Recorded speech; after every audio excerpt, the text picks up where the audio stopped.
Quand on s'adresse à des consommateurs qu'on veut justement issus de milieux divers, c'est important d'avoir des gens qui comprennent dans l'entreprise des personnes qui sont issues de ces milieux différents en fait. Moi c'est Emna Evrard et je suis la cofondatrice et CEO de Quasi-Demi.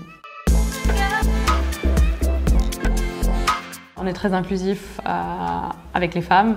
L'entreprise aujourd'hui, il y a 50% d'hommes, 50% de femmes. Ça nous arrive régulièrement aussi de prendre pour des tâches qui sont pas très compliquées en fait dans l'entrepôt, de prendre des personnes justement avec quelques complications de temps en temps. Donc voilà, c'est vraiment deux créneaux où on essaie vraiment d'être inclusif. Et puis le dernier, c'est la diversité tout simplement en termes de culture.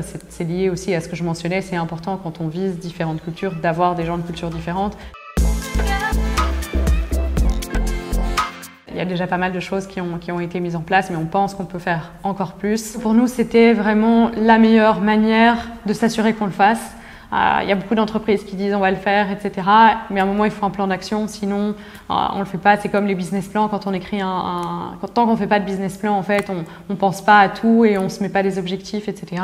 Le jour où on en fait, eh bien là, les choses se concrétisent. Et donc, on a vraiment voulu faire en sorte que ce soit pas juste des mots, concrétiser les choses et aller rapidement.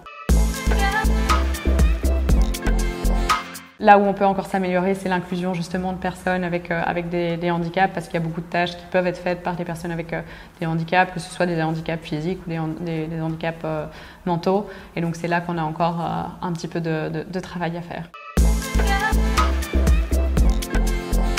Principalement nous aider justement à trouver ces candidats, parce que c'est là qu'on a le plus de difficultés. Si on veut inclure des profils des personnes handicapées pour certaines tâches en entreprise, c'est pas facile. Ils vont pas postuler spontanément en allant regarder sur le site, sur la page pour poser une candidature.